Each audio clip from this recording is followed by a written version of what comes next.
Selamat pagi semua. Shalom saudara. Selamat bergabung dalam ibadah CSC online. Dalam Yosua 24:15b menyatakan, tetapi aku dan seisi rumahku, kami akan beribadah kepada Tuhan. Kiranya Tuhan Yesus memberkati Anda berlimpah-limpah. Amin. Aku kan bersuka karena kasih-Mu, menari memuji kebesaran-Mu, karena Kau yang terhebat, Kau layak ditinggikan. Jiwaku pun bersorak untuk Engkau, Allah yang setia dan benar. Tak pernah tinggalkanku, Kau selalu bersamaku. Yesus, Kau sumber kekuatan.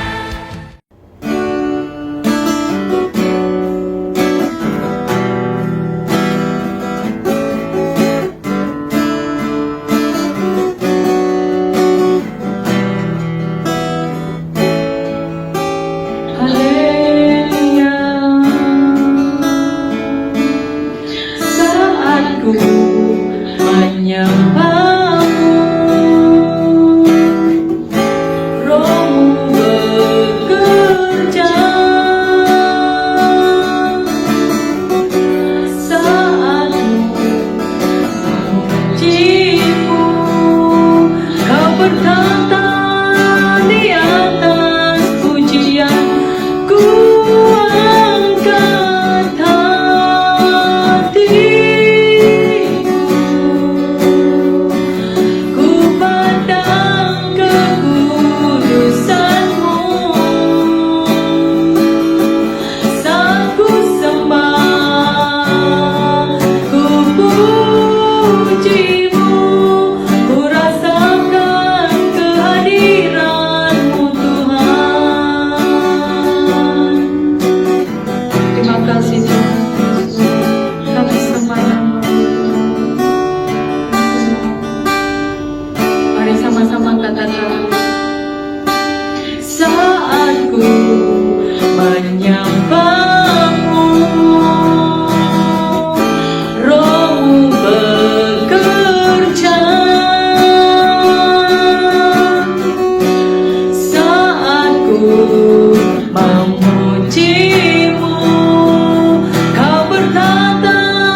give thanks to the grateful heart, give thanks to the Holy One, give thanks because He's given Jesus Christ, His Son. Give thanks with a grateful heart. Give thanks with the Holy One. Give thanks because He's given Jesus Christ, His Son. And now let the weak say, I am strong. Let the poor say, I am rich, because the one on earth was done for us. And now let the weak say, I am strong. Let the poor say, I am rich, because the one the Lord has done for us. Give thanks. Give thanks. Give thanks. Give thanks.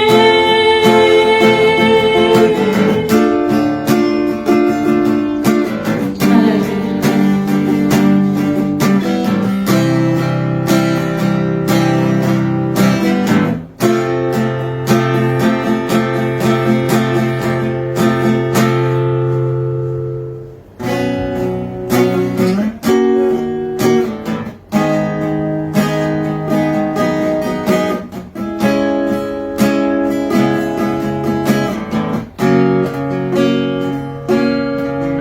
Engkaulah kekuatanku,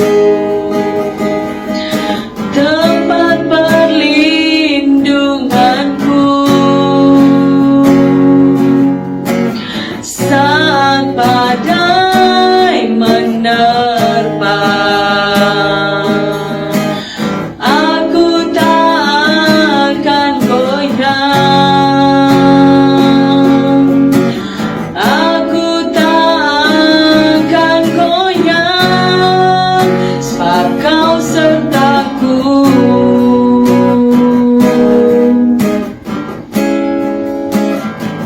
Yes Lord, kami sembah nama-Mu Tuhan. Sama-sama katakan, Engkaulah kekuatanku, tempat perlindunganku saat badai menerpa. Aku tak akan goyang.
hadapan-Mu Tuhan.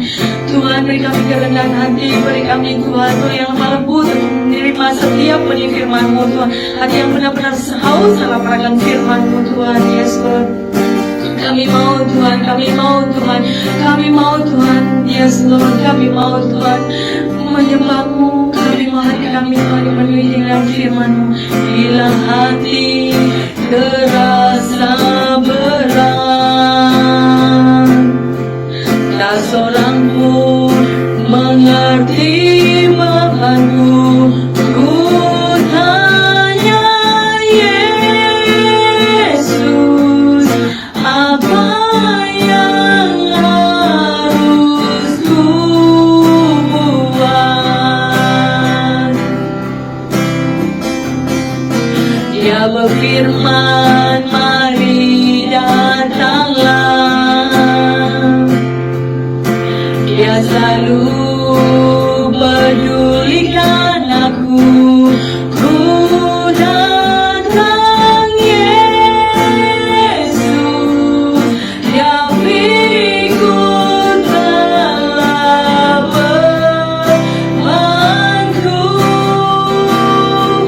Sujud di lantainya, ku bawa hidup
berbeda. Saya percaya Tuhan senantiasa memberikan kekuatan yang baru dalam hidupmu. Sebentar kita akan dengarkan firman Tuhan, mari kita berdoa. Tuhan, kami mengucap syukur hari yang ajaib yang Kau berikan buat kami, untuk sekali lagi Tuhan, untuk masuk dalam terobosan demi terobosan. Hari ini kami mau belajar akan kebenaran firman-Mu, dan kami siapkan diri kami masuk terobosan di dalam keluarga. Kami rindu keluarga kami Tuhan, mengalami keajaiban demi keajaiban. Kami percaya Tuhan melalui firman-Mu. Di dalam nama Yesus Tuhan, urapi kami, roh pengertian turun atas semua jemaat-Mu dan hamba-Mu yang menyampaikannya. Biar Engkau berbicara di tengah kami. Terpuji nama-Mu Tuhan. Dalam nama Yesus kami sudah berdoa, haleluya. Amin. Sekali lagi saudara, sekali lagi hal yang sangat bersuka cita jikalau Tuhan masih memberikan kesempatan untuk kita untuk sama-sama belajar akan kebenaran firman Tuhan. Dan hari ini sekali lagi kita akan masuk, ini bulan yang spesial, kita akan belajar mengenai terobosan keluarga. Dan minggu ini adalah minggu pertama kita akan masuk dalam terobosan keluarga. Khusus minggu ini kita akan belajar satu topik, yaitu pernikahan yang kokoh dan ilahi. Sekali lagi, pernikahan yang kokoh dan ilahi. Ada banyak di antara setiap kita, saya percaya kita sepakat, banyak yang merindukan memiliki pernikahan yang kokoh dan ilahi. Tetapi saudara, saya mau berkata bahwa apakah itu bisa datang tiba-tiba? Saya katakan no, ya. Tidak akan bisa datang tiba-tiba. Tapi semua itu harus dikerjakan, harus diusahakan di dalam khususnya oleh kedua pasangan. Nah, hari-hari ini di masa lockdown kita juga, saudara, sekali lagi, mari pakai untuk sebagai masa kita introspeksi diri. Ya, suami dengan istri, mari sama-sama pakai masa ini untuk evaluasi. Kenapa saudara? Anda perlu ketahui, sebab di dalam Alkitab kita, dari Kejadian sampai Wahyu, ya, Alkitab tuh banyak berbicara mengenai keluarga. Bahkan di dalam Wahyu kita kembali diingatkan bahwa setiap kita, ya, di dalam Alkitab ada ayat yang menggambarkan bahwa kita gereja Tuhan, mempelai wanita. Kita akan satu kali kelak dijemput oleh mempelai pria kita, yaitu Yesus, di awan-awan. Oleh karena itu saya mau berkata, adalah betapa penting untuk kita harus sekali lagi come back to the Bible, untuk kita mau memiliki pernikahan yang kokoh. Amin saudara. Sekali lagi secara khusus hari ini, mari kita sama-sama untuk masuk lebih dalam lagi.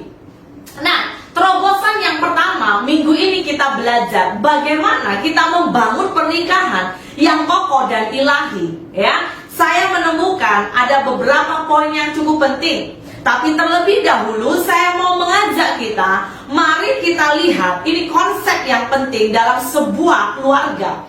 Kejadian 2 ayat 21 hingga 25. Saya baca buat kita ya saudara.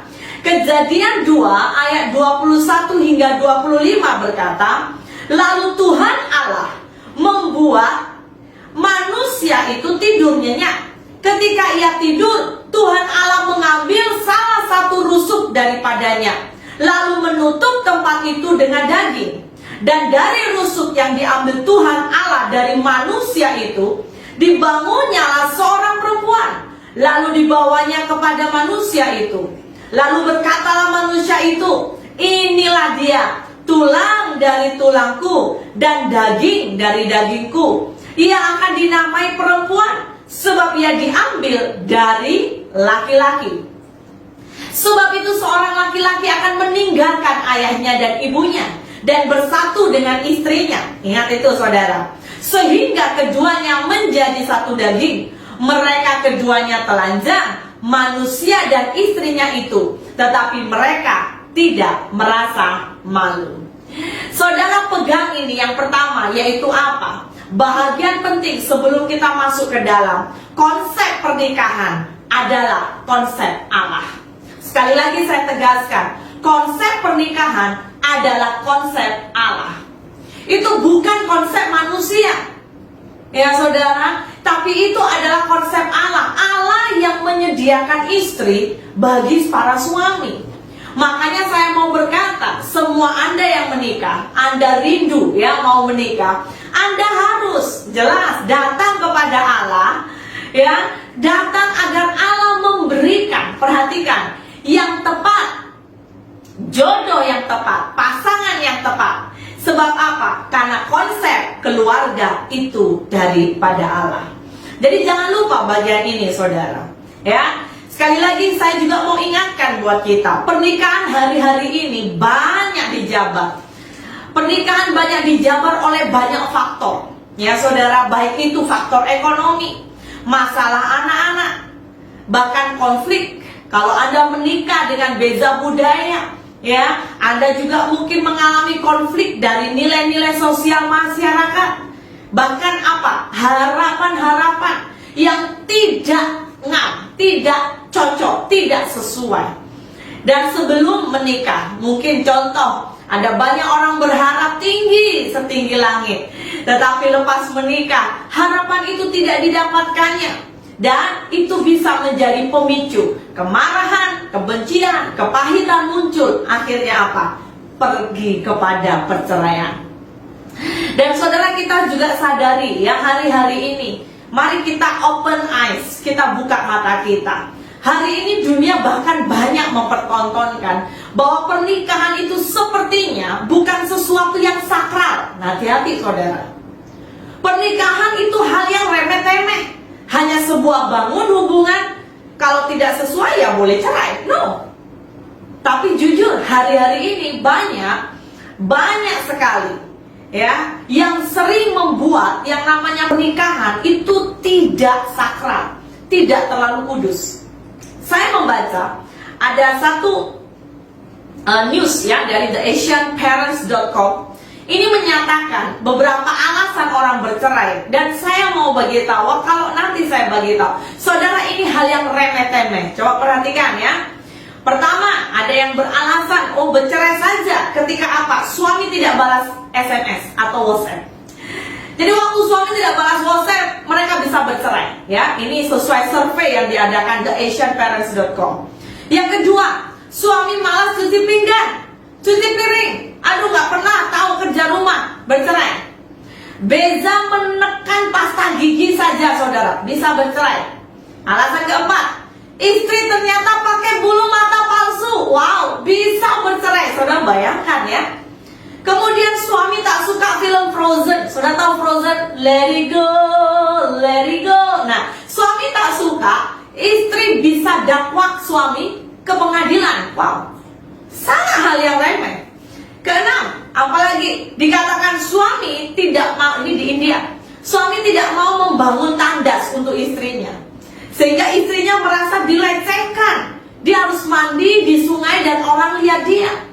Dan ini bisa bercerai. Saudara, mari kita renungkan ya, apalagi masa lockdown ini. Saya percaya bukan hanya case atau alasan remeh-temeh saja, tapi alasan-alasan, ada banyak hal yang mungkin kita kadang-kadang tidak bisa ambil dalam pemikiran. Tetapi masa lockdown ini, saya yakin kalau saudara mau lihat dari sisi news atau berita, ada ramai keluarga suami istri bisa bercerai. Sekarang saya rindu, mari kita masuk.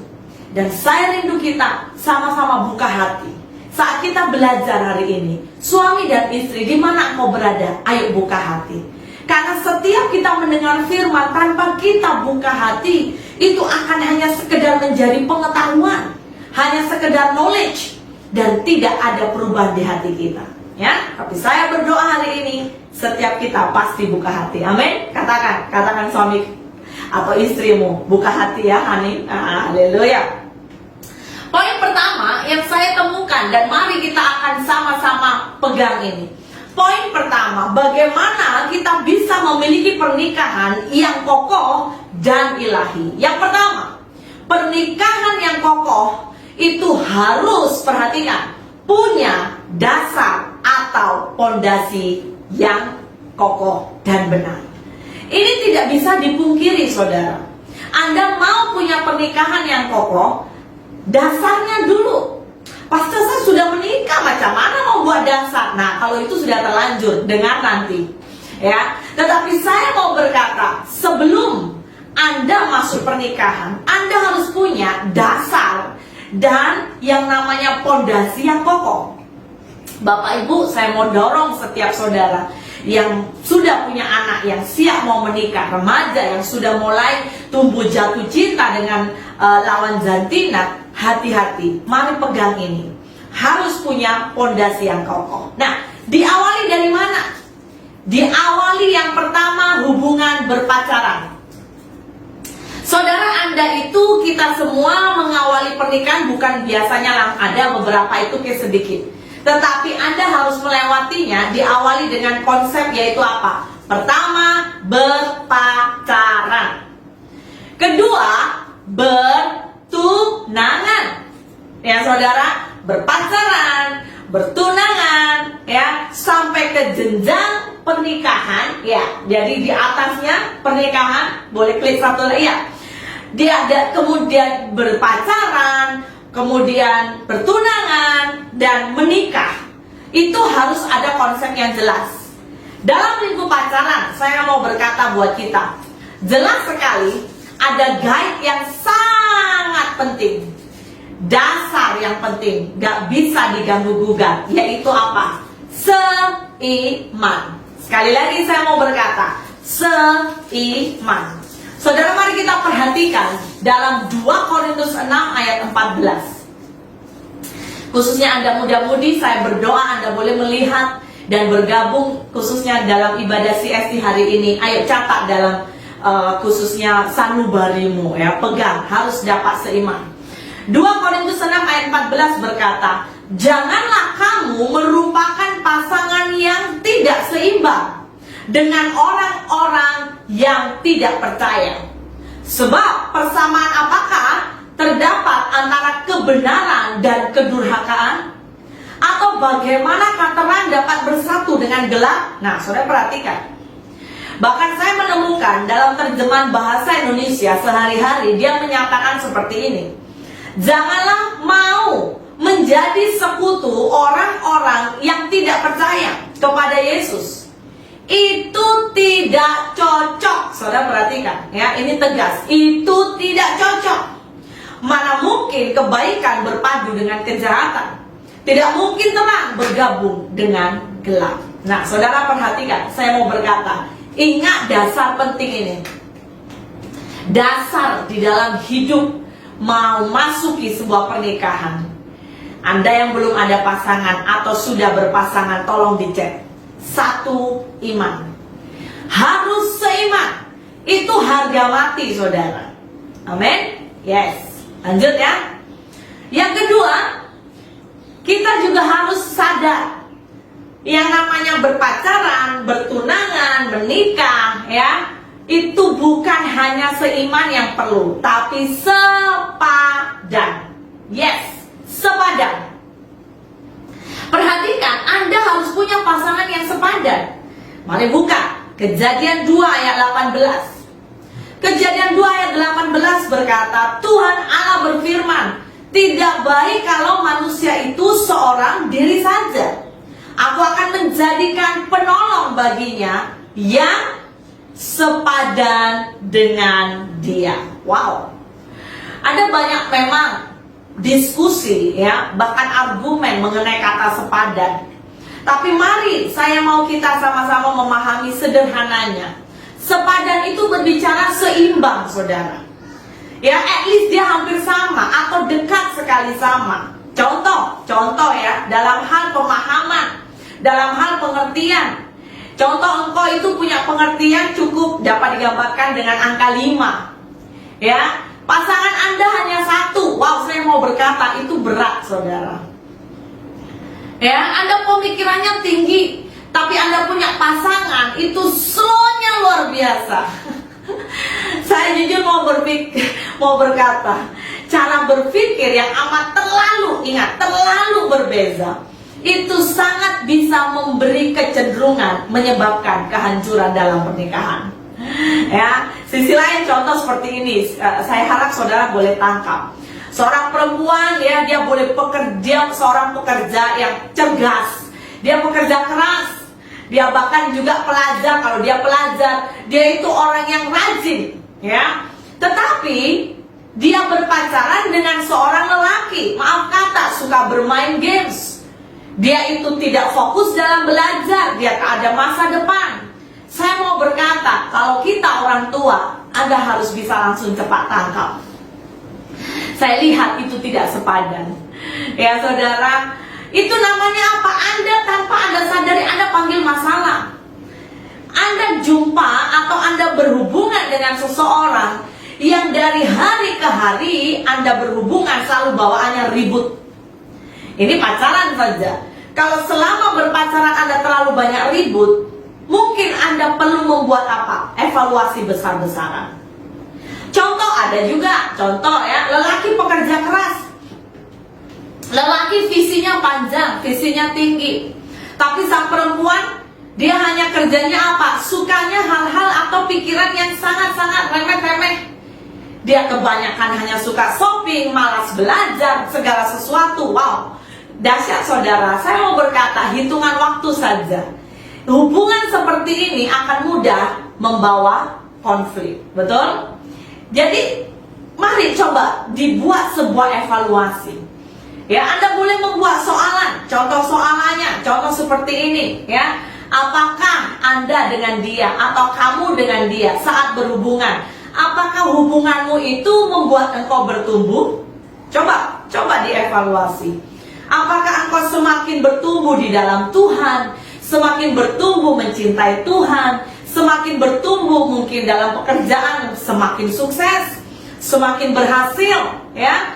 Anda semakin cinta Tuhan, semakin dekat dengan Tuhan. Kedua parent saudara, orang tua saudara melihat kalian sama-sama bertumbuh. Atau, perhatikan, sebaliknya. Sepertinya engkau ketika sebelum dengan dia itu baik, tapi ketika berhubungan dengan dia, engkau lebih banyak drop. Pelajaranmu drop, pekerjaanmu drop, engkau semakin menjadi orang yang tidak bersemangat, engkau jauh dari Tuhan. Saya mau berkata, Anda harus punya double check. Anda harus cek lagi. Mungkin dia tidak sepadan dengan engkau. Jadi saya sangat menyarankan, makanya Bapak Ibu, saya sangat mendorong Anda yang sudah punya anak, yang sudah Anda lihat cukup mature ya, sudah ready untuk menikah, ayo mulai buka mata besar-besar. Jadilah penasehat yang bijak, jadilah penasehat yang baik. Dan Anda muda-mudi, saya sarankan, di umur-umur Anda mencari pasangan hidup, Anda harus punya seseorang penasehat dalam hidupmu, mentor dalam hidupmu, ya, mungkin pastor di gereja atau sahabat yang sangat matang, dewasa, akan memberi input untuk saudara. Sebab apa saudara? Kalau engkau punya dasar tidak kuat, maka akan besar kecenderungan pernikahanmu akan mengalami banyak masalah. Haleluya. Nah, kita akan masuk sekali lagi. Nah, sekarang kita masuk dalam hal pondasi pernikahan. Hukumnya apa? Hukumnya apa dalam pernikahan? Kalau Anda sudah masuk jenjang pernikahan, jelas hukumnya itu sangat jelas. Tidak bisa diceraikan oleh manusia, hanya bisa dipisahkan oleh maut. Amin. Yang sudah menikah katakan amin. Haleluya. Jangan di dalam hati. Haleluya. Saya berdoa, ini hukum mati. Ini hukum gak bisa diubah saudara.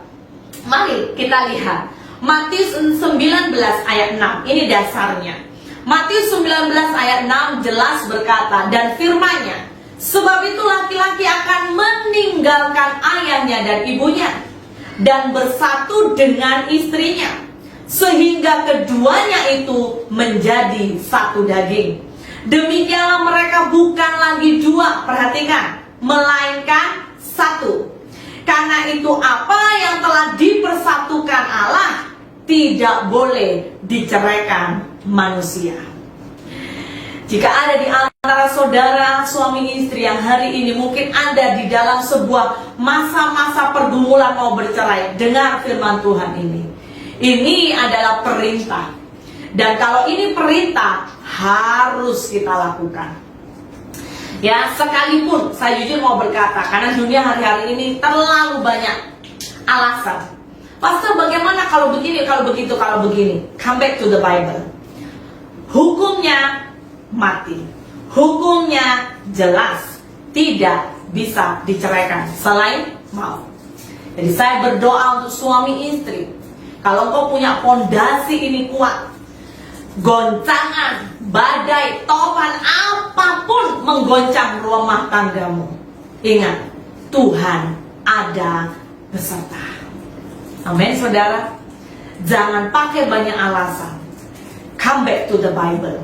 Balik ke dalam Alkitab.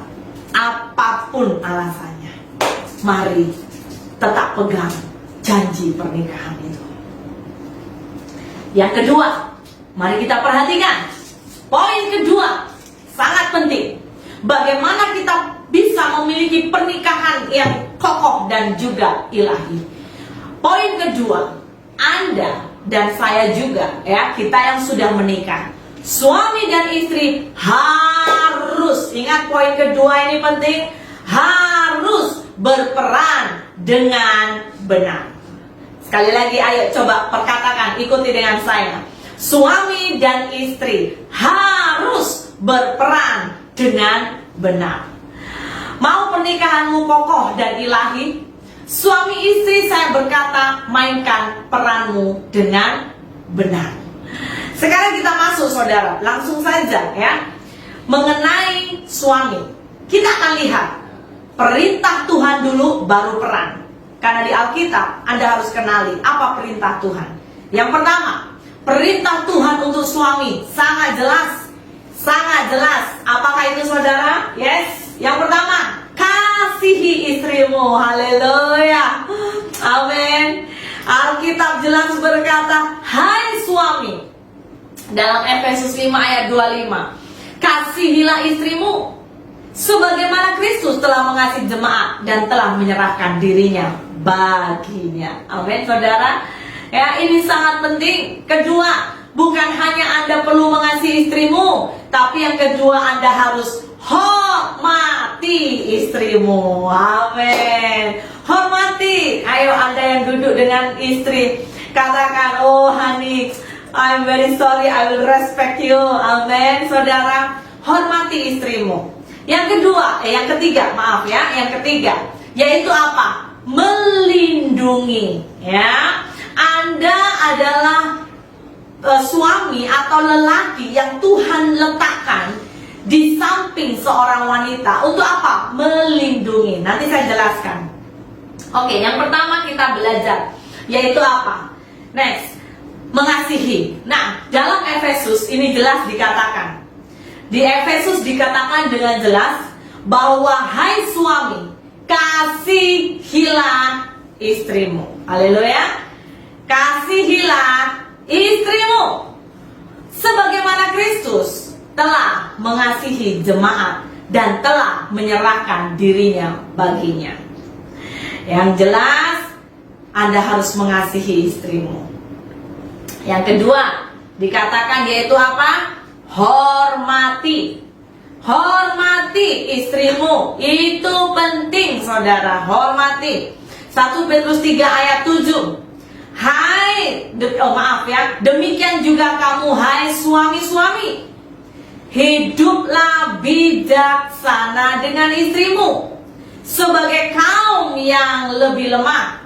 Hormatilah mereka sebagai teman pewaris dari kasih karunia, yaitu kehidupan, supaya doamu jangan terhalang. Para suami, saya jujur mau berkata, hormati istrimu. Jangan pandang rendah istrimu. Sekalipun hari ini kau mungkin melihat istrimu banyak kelemahan, istrimu mungkin banyak kekurangan, tetapi ingat dasar tadi, Tuhan yang sudah mempersatukan tidak bisa diceraikan manusia. Mari terima dia apa adanya. Mari hargai dia. Dan mari perkatakan di dalam doamu, istriku bijak, istriku hebat, istriku ajaib. Amin. Oh, engkau lihat istrimu tak pandai masak, perkatakan istriku pandai masak. Istrimu kurang pandai, ayo perkatakan istriku pandai, istriku bijaksana. Amin saudara. Maka apa yang kau perkatakan itu jadi. Yang ketiga, lindungi istrimu. Dalam kitab Rut, ya, Rut 1 ayat 9 berkata, kiranya atas karunia Tuhan kamu mendapat tempat perlindungan masing-masing di rumah suaminya. Lalu diciumlah mereka, tetapi mereka menangis dengan suara keras. Dikatakan apa? Kata sekiranya kasih karunia, kamu itu dapat tempat perlindungan. Ya, untuk apa? Disitulah tujuan lelaki, melindungi istri, melindungi anak-anak. Next, kita akan lihat peran suami. Sekarang kita masuk peran suami. Ada 3 peran suami yang sangat menonjol, ya. Yang pertama yaitu imam, ya. Kedua nabi, dan ketiga raja. Saudara, menjadi imam itu berbicara apa? Anda para suami, Anda bertanggung jawab untuk seluruh kehidupan rohani anggota keluarga Anda. Kalau Anda belum punya anak, Anda harus menjadi cover atas istrimu. Anda harus jadi contoh dalam hal rohani atas istrimu. Anda ada anak, maka Anda harus jadi imam. Sebagaimana di perjanjian lama tugas imam, ya, dia membuat apa? Pendamaian. Dia membangun korban bakaran, membawa korban ukupan. Hari ini berbicara apa? Anda harus bisa menjadi teladan secara rohani. Kedua, menjadi nabi. Itu juga berbicara apa? Anda harus bergaul intim dengan Tuhan. Anda harus kenal kehendak Tuhan atas keluargamu. Amin, saudara.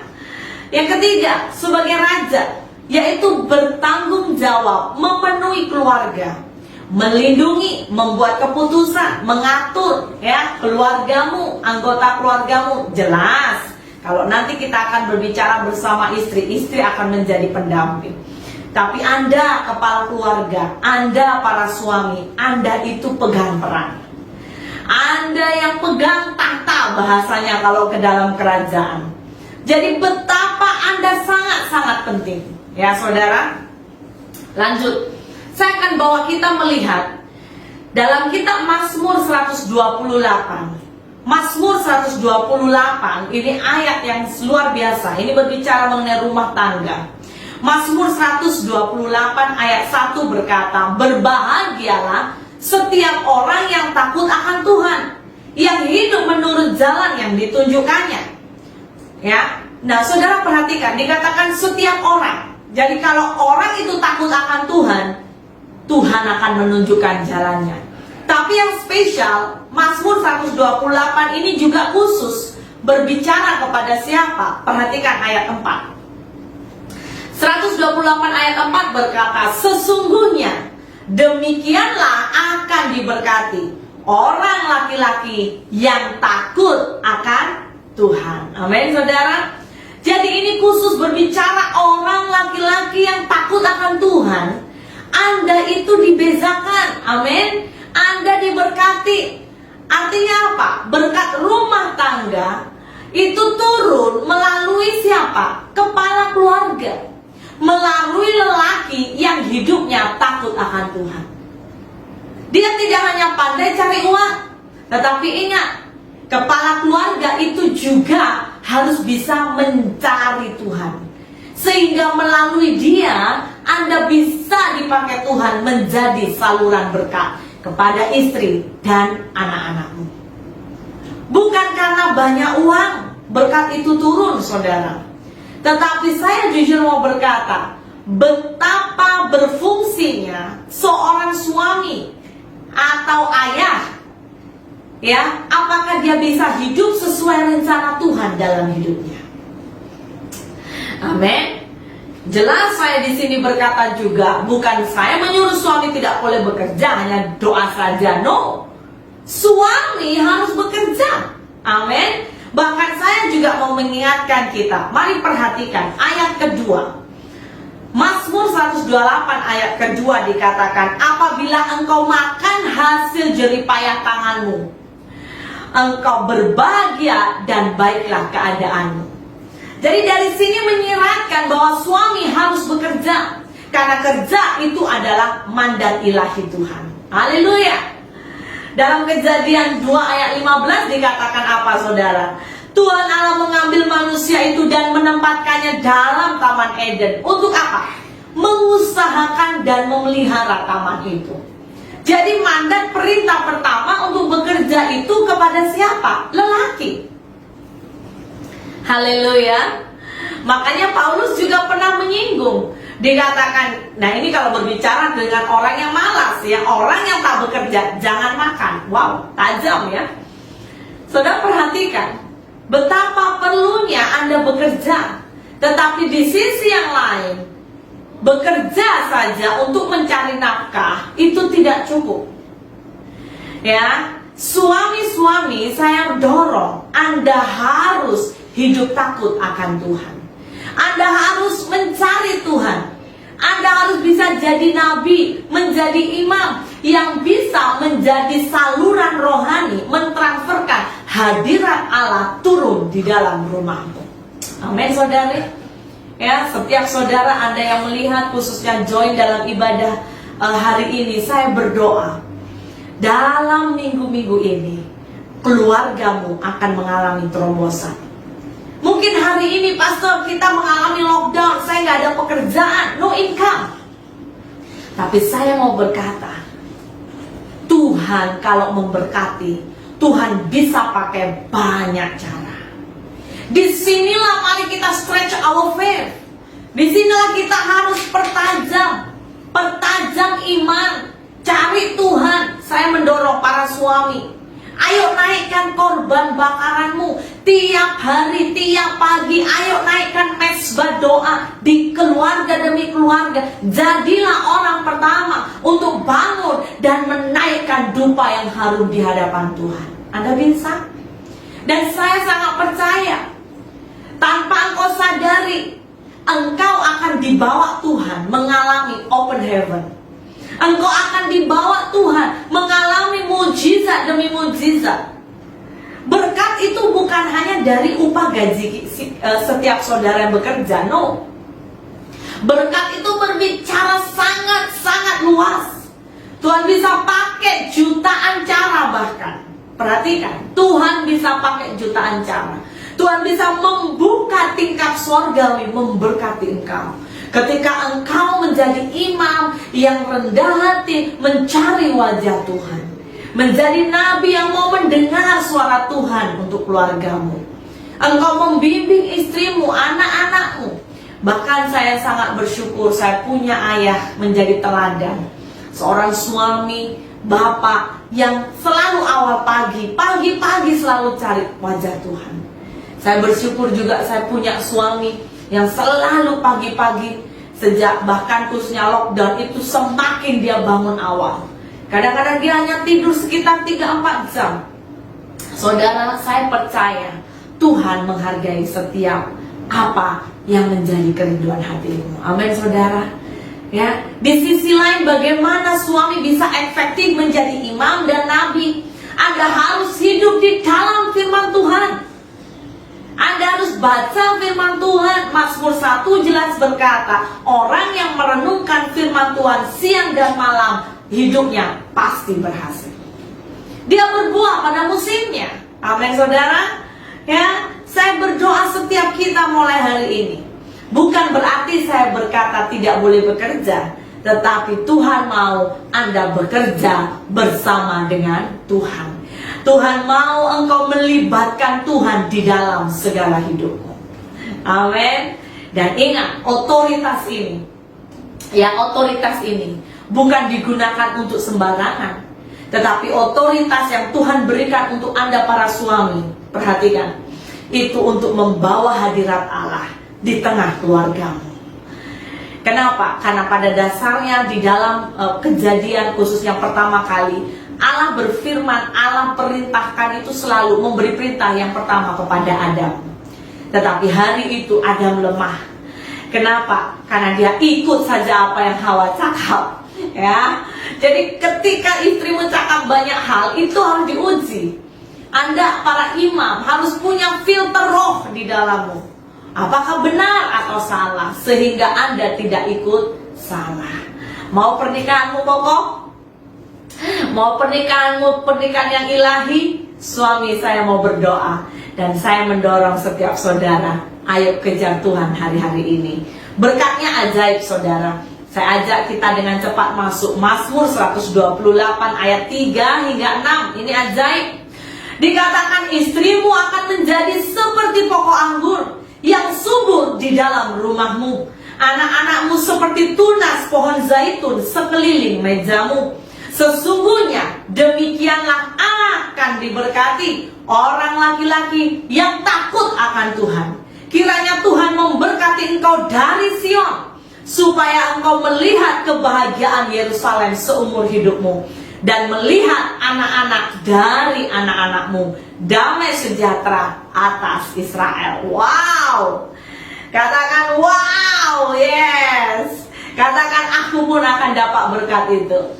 Kalau Anda para suami jadi nabi, imam, raja, hati-hati. Jangan lupa, Anda sudah diberi otoritas. Pakai otoritas itu. Dan yang paling penting saya juga ingatkan, ini warning. Karena engkau ada otoritas para suami. Hidupmu itu harus hati-hati. Hidupmu harus hati-hati. Jangan hidup sembarangan. Ada satu ayat yang menguatkan dan mengingatkan buat saya. Saya berdoa setiap saudara ambil ayat ini. Efesus 5 ayat 18. Dikatakan, dan janganlah kamu mabuk oleh anggur, karena anggur menimbulkan hawa nafsu. Tetapi hendaklah kamu penuh dengan roh. Sebagai Anda kepala keluarga, imam, raja, nabi, suami-suami, saya memperingatkan, hidup penuh dengan roh. Jangan mabuk anggur. Saya menemukan ada banyak case-case konseling. Kalau udah seorang istri punya suaminya mabuk, rumah tangganya banyak kacau. Bukan hanya ekonomi kacau, keluarga kacau, hubungan suami istri kacau. Saya berdoa para suami dengan kerendahan hati. Saya berdoa pada bulan ini, minggu-minggu ini, biar engkau punya komitmen yang baru. Ketika Tuhan bahkan izinkan lockdown, ayo, siapa yang masih punya kebiasaan minum mabuk, berhenti. Katakan dalam nama Yesus, aku bisa berhenti. Amin saudara. Dan ingat, pegang janji yang Tuhan berikan di dalam hidupmu. Yang ajaib juga, berkat Tuhan, kalau Anda para suami membawa keluargamu hidup benar. Mazmur 34 ayat 19. Mazmur 34 ayat 19. Kemalangan orang benar banyak, betul. Bukan berarti orang benar gak ada kemalangan, gak ada masalah. Ada kemalangan, tapi apa janji Tuhan? Tetapi Tuhan melepaskan dia dari semuanya itu. Amin saudara. Jadi sekali lagi, mari setiap bapak-bapak, setiap suami, saya mendorong, ayo pilih hidup benar. Ayo pilih hidup takut akan Tuhan. Anda para muda-mudi yang calon menjadi seorang suami, ya, Anda akan menjadi suami di mana engkau jadilah suami yang takut Tuhan. Amin. Ya, Tuhan melepaskan, Tuhan meluputkan. Amin, amin, amin. Kita akan masuk perintah untuk, nah sekarang istri. Kita akan lihat perintah untuk istri itu apa. Yang pertama, jangan lupa, Tuhan mau istri harus tunduk. Haleluya. Para istri katakan yes. Tunduk. Amin. Jangan salah. Tunduk. Yang kedua, yaitu apa? Hormat. Para istri harus hormat.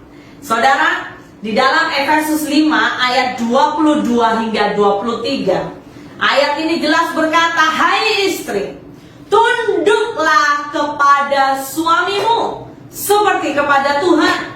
Karena suami adalah kepala istri, sama seperti Kristus adalah kepala jemaat. Haleluya, saudara. Ayo para istri, tunduk. Jangan salah, jangan nanduk ya. Amin, saudara. Tapi tunduk. Tunduk kepada suamimu. Ya, sebagaimana apa dikatakan? Sebagaimana istri itu jemaat. Kita tunduk kepada Kristus. Pastor, suamiku itu begitu, haleluya. Ya, mungkin Anda punya suami garang, mungkin Anda punya suami kasar, punya suami bermasalah, ada banyak macam. Tetaplah tunduk, saudara. Amin. Karena apa yang Tuhan perintahkan, yaitu apa? Anda lakukan ketundukanmu bukan kepada suamimu, tapi Anda lakukan untuk Tuhan. Jadi mari belajar untuk menghargai, tunduk kepada suamimu. Yang tadi kedua, hormati suamimu. Efesus 5 ayat 33 ini jelas berkata apa? Bagaimanapun juga, bagi kamu masing-masing berlaku, kasihilah istrimu seperti dirimu sendiri. Dan istri dikatakan, hendaklah menghormati suamimu. Para istri, para wanita, saya juga ya. Mari hari ini, mari belajar untuk apa? Respect your husband. Hormati suamimu. Saudara, itu sangat penting. Kita akan masuk peran istri. Ada 3 peran istri yang saya temukan. Yang pertama, istri harus bisa jadi penolong. Amin. Kedua, istri harus bisa jadi pendamping. Ketiga, istri harus bisa apa, saudara? Menjadi penghibur. Penghibur untuk suamimu. Penolong itu berbicara apa, saudara? Penolong itu berbicara Anda, wanita, istri-istri, Anda harus bisa menolong suamimu. Untuk apa? Suamimu berperan secara maksimal dalam perannya. Jadilah penolong yang cakap. Dalam Amsal 12 ayat 4, ini ajaib. Istri yang cakap adalah mahkota suaminya, tetapi yang membuat malu adalah seperti penyakit yang membusukkan tulang suaminya. Wow. Ternyata peran istri begitu sangat penting. Kalau Anda tidak menjadi istri yang bisa cakap, ya, Anda dikatakan apa? Dia itu membuat malu sehingga seperti penyakit yang membusukkan tulang suami. Wah, janganlah saya seperti itu ya, kebas-kebas, amin. Katakan dalam nama Yesus, aku mau menjadi istri yang bisa menolong suamiku. Dikatakan, bahkan tadi dikatakan sebagai pendamping. Nah, berbicara pendamping ini kenapa, saudara? Walaupun secara fisik pria itu umumnya lebih kuat daripada wanita, tetapi saya mau berkata, istri, hai Anda istri, Anda itu punya kekuatan yang tidak dimiliki lelaki. Ya, contohnya apa? Contohnya luar biasa. Kenapa, coba bayangkan, istri itu yang diberikan tugas untuk hamil. Istri dapat peluang atau diberi tanggung jawab hamil, melahirkan. Saya yakin saudara setuju. Anda yang sudah pernah hamil dan melahirkan, ini adalah sebuah proses yang it's not easy. Pertaruhan nyawa, ya. Apalagi kalau Anda wanita pasti tahu ya, kalau ada complication demi complication di dalam tubuh saudara. Saat Anda hamil, saat Anda melahirkan lagi, wow. Saya sangat percaya di situ Anda tahu kebesaran Tuhan dalam hidupmu, amin.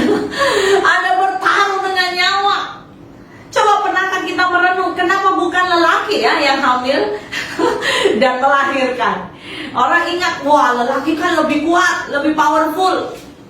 Tetapi saya mau berkata, disitulah titik kita harus sadar. Makanya Tuhan kasih kita, yaitu peran menjadi apa? Penolong, bahkan pendamping. Kenapa? Karena kita lebih kuat. Amin, para istri. Anda juga para istri adalah wanita yang lebih apa? Sensitif, betul? Ya, Anda lebih tahan dalam menderita. Ya, ketika Anda mengalami pergumulan, Anda lebih tahan, lebih sabar. Kalau suami mungkin Anda cepat naik darah, istri itu sabar. Makanya sekali lagi saya mau berkata, sering kali Anda akan temukan setiap pasangan hidup itu pasti Tuhan persatukan. Gambarannya seperti apa? Api dan air menyatu, saudara. Jadi kalau ada suaminya yang begitu lemah lembut, pasti istrinya yang haleluya, ngap-ngap gitu. Kalau ada suaminya yang begitu luar biasa atau seperti api, pasti engkau punya istri lemah lembut seperti air, betul? Kalau tidak apa? Kebakaran, saudara. Kalau dua-dua api. Kalau dua-dua air gak bisa jalan, semuanya slow. Haleluya. Coba suami istri, saat engkau mendengar firman ini, coba pandangi kekasihmu, pandangi suami dan istrimu. Kamu ini jenis apa ya? Dan bersyukurlah, amin saudara. Ya, disitulah para istri itu harus berfungsi dengan ajaib. Para istri juga orang yang apa? Cukup detail, betul? Kalau suami hanya lihatnya secara general, istri itu bisa lihat detail, mempersiapkan anak dengan detail, mempersiapkan masa depan dengan detail. Kalau suami tak, ya, dia gerak saja maju, tapi tidak diperhatikan kecil-kecil. Disitulah betapa para istri sangat diperlukan dalam keluarga. Amin. Ya, bahkan dikatakan sebagai penghibur. Untuk apa? Melayani, menjadi kekuatan, menjadi penghibur, pembawa sukacita untuk suamimu. Amin para istri. Katakan amin, amin, amin. Yes. Sekarang kita akan lihat poin ketiga dengan cepat, saudara. Poin ketiga yaitu apa? Perekat pernikahan agar tetap kokoh dan ilahi. Apa? Saya temukan ada 5 perkara penting.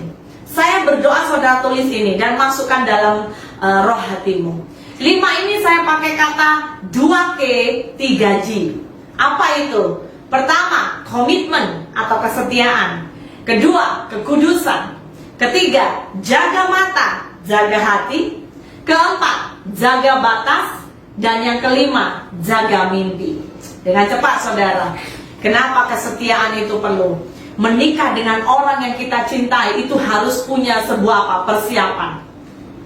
Anda itu suka tidak suka, kalau Anda menikah, Anda harus ready mengalami konflik, mengalami masalah.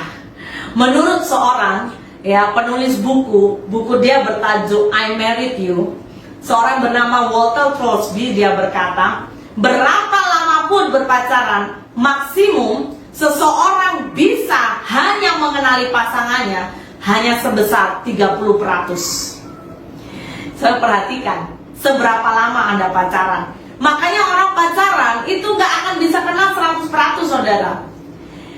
Makanya Anda perlu Tuhan untuk Anda boleh kenali, benarkah ini pasangan hidupku dari Tuhan. Makanya kenapa kebanyakan survei mengatakan orang baru menikah, baru orang berkata, saya ingat dulu seperti ini, saya ingat dia macam ini, banyak kejutan demi kejutan. Ya, haleluya. Siapa di sini yang setuju? Banyak Anda terima surprise demi surprise. Saya kira dia begini, kenapa dia begitu? Saya ingat dulu dia begini, kenapa dia begitu? Wow.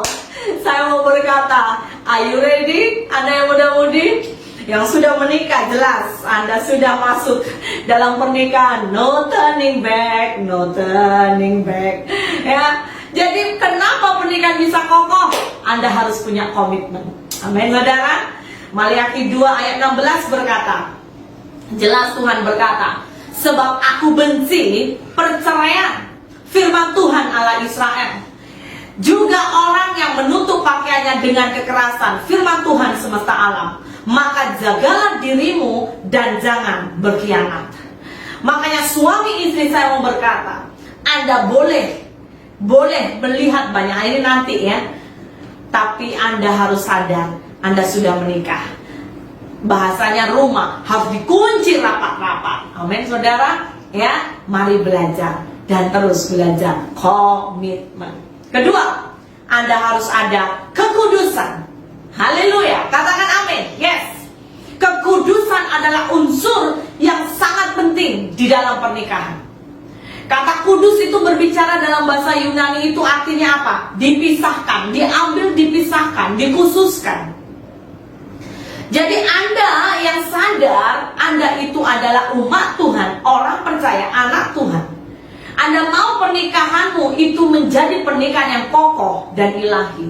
Anda harus punya kekudusan. Suami dan istri harus jaga kekudusan. Amin saudara. Ibrani 13 ayat 4 berkata, hendaklah kamu semua penuh hormat terhadap perkawinan, dan janganlah kamu mencemarkan tempat tidur. Perhatikan, sebab orang-orang Sunda dan pezina akan dihakimi Allah. Jaga perkawinanmu saudara, jangan anggap remeh. Ya, saudara, ada sebuah buku, saya cukup menyarankan kalau Anda mau beli, very good. Buku yang ditulis oleh Joshua Iwan Wahyudi bertajuk Menikah Itu Bunuh Diri. Wah, pastor, tajuknya mengerikan. Ya, waktu saya dengar tajuk ini juga mengerikan. Tetapi buku ini saya sangat rekomenkan. Anda yang baru menikah atau belum menikah atau sudah menikah, bacalah buku ini. Di dalam buku ini diajarkan secara general, yaitu apa? Ketika orang menikah, itu suami harus bisa mulai berkata, mulai hari ini saya bukan diriku lagi. Itu berbicara apa? Suami Anda nggak boleh mendahulukan dirimu. Demikian juga sebaliknya istri. Kalau Anda sudah menikah, Anda harus berani berkata, aku tidak bisa mendahulukan diriku. Jadi di sini dikatakan apa? Suami dan istri harus bunuh diri masing-masing. Pastor ngeri. Bukan, maksudnya apa? Bunuh ego. Bunuh ego saudara. Kalau Anda selalu merasa benar di dalam sebuah rumah tangga, Anda tidak akan bisa bertumbuh. Anda nggak akan bisa juga menikmati karya Tuhan yang ajaib di dalam pernikahan saudara. Oh, aku kan benar, aku kan selalu benar, aku tidak pernah salah. Saya mau berkata saudara, di dalam pernikahan tidak ada hubungan benar atau salah. Tetapi yang lebih baik adalah belajar rendahkan hati. Kadangkala engkau harus tutup mata, tutup mulut, dan jaga hatimu. Mungkin engkau menangis hancur hati, sepertinya engkau kalah. Tetapi saya mau berkata, engkau lebih dari pemenang. Amin saudara. Engkau sedang menjaga pernikahanmu. Boleh tahan, kuat, sampai Tuhan menentukannya. Bunuh diri. Pegang itu. Ingat itu. Ayo katakan kanan kiri. Suamiku, engkau harus bunuh diri. Amin. Istriku, engkau harus bunuh diri. Maksudnya apa? Bunuh egomu. Egomu, egoku, ego kita. Jangan merasa diri benar. Amin. Ketiga, ini penting. Ini sangat penting hari-hari ini. Jaga mata, jaga hati. Tidak ada yang lain saudara. Dalam melindungi pernikahan, pernikahan itu mau aman, mau kokoh, harus direncanakan dengan benar. Dan harus ada sebuah apa? Tindakan yang tegas. Jangan mengikuti keinginan-keinginan. Sebagaimana manusia itu sangat mudah tertarik, betul saudara, dengan dunia yang lain. Tapi saya mau ingatkan, come back to the basic. Jangan selingkuh. Ya, stop. Kalau saudara mulai tengok orang lain dengan sebuah keinginan, saya mau berkata, stop. Amin saudara. Engkau juga harus berani berkata, stop. Ya, jangan terus diikuti. Kenapa? Karena disitulah tanpa kau sadari engkau buka celah terhadap iblis. Bukan hanya jaga mata, tapi juga jaga hati. Kalau engkau merasa sakit hati, saya mau berkata, cepat mengampuni. Amin saudara. Dalam sebuah rumah tangga, jelaslah tidak ada rumah tangga yang sempurna. Jangan mengharapkan suamimu itu luar biasa ajaib. Bahkan suami-suami yang mungkin engkau punya suami, pastor dia sudah kuat doa 24 jam. Woi, luar biasa.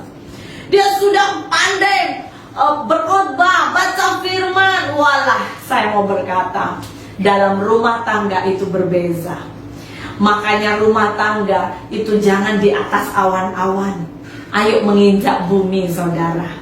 Terima dia apa adanya. Amin. Oh, pastor, suamiku ini bos. Dia pemimpin 10 company. Wow, luar biasa. Tapi kenapa pastor karakternya luar biasa, tidak baik? Jangan memandang posisi, tapi pandang dia sebagai pribadi. Saudara, ada banyak hal yang seringkali mungkin kau tidak sadari. Tetapi ingat, terkadang kamu harus diam, menerima bahwa apa? Bahwa kamu berbuat salah. Bukan itu berbicara menyerah, tetapi karena Anda dewasa. Kadang engkau harus belajar mengalah. Siapa yang Anda cepat tangkap yang dari Tuhan, cepat mengalah. Kalau mungkin ada kalanya kau lihat sebetulnya saya benar, tetapi Roh Kudus berkata, mengalah anakku. Biar pembelaan itu daripada Tuhan. Amin, saudara. Ya saudara, jaga mata, jaga hati.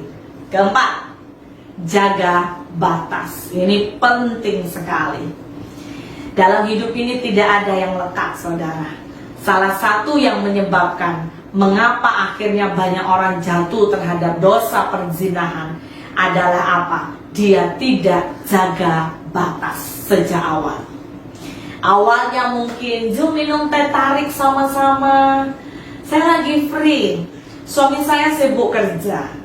Zoom breakfast sama-sama, ya saudara.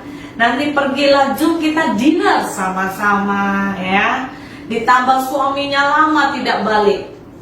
Kemudian Anda mulai berkata, saya mau konseling, saya mau curhat. Hati-hati, saya mau berkata, orang-orang yang paling suka curhat, saya mau mencurahkan hatiku kepada Beza Jantina, itu berbahaya. Hati-hati, warning, ya, hati-hati. Muncul perselingkuhan seringkali bukan terjadi tiba-tiba, tetapi itu adalah ekspresi akibat dari apa? Hal yang perkara kecil akan menjadi bom. Tiba-tiba mungkin kau mendengar, "Ai, dia sudah ada anak. Ai, dia begini, ai, dia begitu." Dengar, jaga batas. Amin, saudara. Anda yang sudah menikah, tadi saya berkata pada awalnya, seperti rumah, Anda harus lock. Tutup semua kunci area hidupmu. Apalagi Anda yang mungkin pernah ya berjumpa dengan mantan. Waduh, mantan pacarku, pastor, hubungi aku di saat aku dilemah. Itu seperti apa? Saudara, hati-hati. Mungkin kau merasa seperti Anda terima obat. Wah, hanya mantanku yang mengerti isi hatiku. Saya mau berkata, saudara, iblis tidak perlu waktu terlalu besar. Seringkali iblis paling suka masuk melalui pintu yang kecil demi kecil. Kalau awal-awal engkau kecil demi kecil, engkau tidak berhenti dan stop, engkau akan bisa membuat ikatan yang berketerusan. Daud bisa jatuh dalam dosa. Kenapa? Karena dalam detik awal yang mungkin detik ke-5 dan ke-10 dia tidak cepat berbalik. Tapi kita bersyukur kita belajar dari hidup Yusuf. Ketika rayuan datang, dia tahu batasnya sudah melampaui batas, dia lari. Saudara, dalam hidup ini jangan lewati batas. Dan jujur saya mau berkata, gak ada manusia sempurna. Banyak hamba-hamba Tuhan jatuh dalam perselingkuhan. Jangan merasa kuat. Ayo bergantung ke Tuhan. Ayo belajar juga apa? Bangun unity dengan suamimu, istrimu. Jangan merasa diri holy. Bahkan kalau engkau hati-hati. Ini dunia media sosial luar biasa. Ada WhatsApp, ada Twitter, ya. Kita ada Instagram, ada Facebook, ada macam-macam, Telegram. Wah, pastor, tiba-tiba kekasih mantanku itu loh, pastor, dia post gambar lama kami. Wih, saya di-tag lagi tuh, pastor. Hati-hati, saudara. Jangan bangga. Bisa saja iblis sedang mau siap-siap menghancurkan rumah tangga. Men, hati-hati. Kelima, Yang terakhir, jaga impian. Apa itu maksudnya? Jaga mimpi. Jaga impian kita, jangan berlebihan. Saya banyak belajar, kita sebagai suami istri, pasangan, jangan banyak menuntut pasangan kita. Jangan menuntut dia seperti apa yang kita mau. Itu akan membuat kita dan pasangan kita cepat kecewa. Ayo belajar bersyukur. Amin. Ya, jika ada satu hamba Tuhan saya suka sekali, ya, Pendeta Ridwan Huta Barat. Dia pernah bersaksi, dia berkata, saya punya istri itu dahsyat, haleluya, dan ajaib. Tak ada seperti dia seluruh dunia.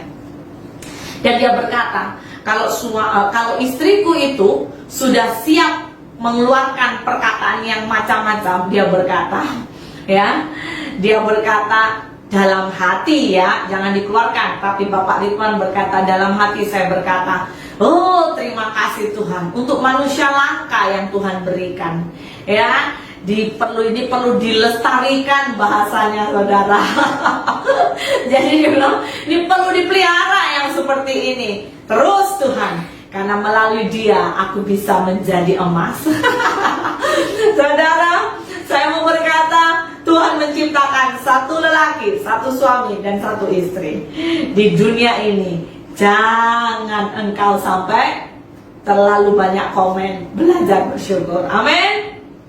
Di atas segalanya, yang terakhir saya mau berkata, kenakanlah kasih sebagai pengikat yang mempersatukan dan menyempurnakan. Hendaklah damai sejahtera Kristus memerintah dalam hatimu, karena untuk itulah kamu telah dipanggil menjadi satu tubuh, dan bersyukurlah. Haleluya. Kiranya anugerah Tuhan turun dalam hidup kita. Terima kasih Tuhan. Kini saatnya saudara, sebelum nanti saya berdoa untuk anda suami istri dimanapun kau berada, mari siapkan hatimu. Kita akan masuk ruang perjamuan kudus. Saya berdoa untuk setiap kita, mari miliki mata yang tertuju kepada Tuhan. Hari ini, mari angkat roti dan juga anggur di sebelah tanganmu. Angkat dulu roti di sebelah kananmu dan katakan, bahkan kalau engkau mengalami ada banyak pergumulan dalam rumah tangga, naikkan itu di hadapan Tuhan. Lakukan dengan iman. Aku angkat Tuhan roti sebagai lambang tubuh Tuhan, bersama dengan umatmu dimanapun mereka berada. Kami percaya ada otoritas. Firman-Mu berkata, inilah tubuhku yang sudah dipecahkan, dikorbankan untuk setiap kami. Terima kasih untuk pengorbanan di Kalvari, pengorbananmu yang penuh kasih membalut hidup kami. Kami makan dengan iman di dalam nama Yesus. Mari makan bersama-sama.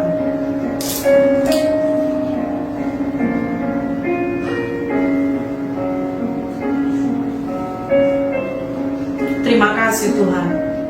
Hamba angkat juga Tuhan anggur di sebelah tangan kanan. Hamba berdoa, biarlah ini menjadi darah perjanjian baru dalam hidup kami. Kami dan seisi keluarga kami akan senantiasa Tuhan berada di dalam covering Tuhan. Kami minum dengan iman di dalam nama Yesus.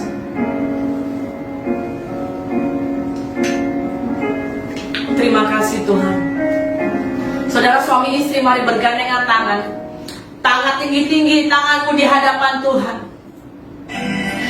Katakan hari-hari ini, jikalau engkau mengalami konflik masalah dalam rumah tanggamu, mari berhadapan dengan Tuhan. Katakan, Tuhan, kami datang di hadapan-Mu.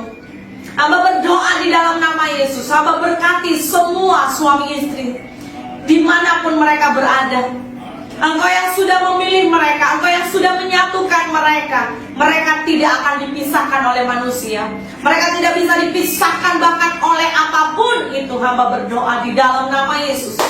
Kiralaya shikarala bakarataya shi. Tuhan, tutup bungkus suami istri ini.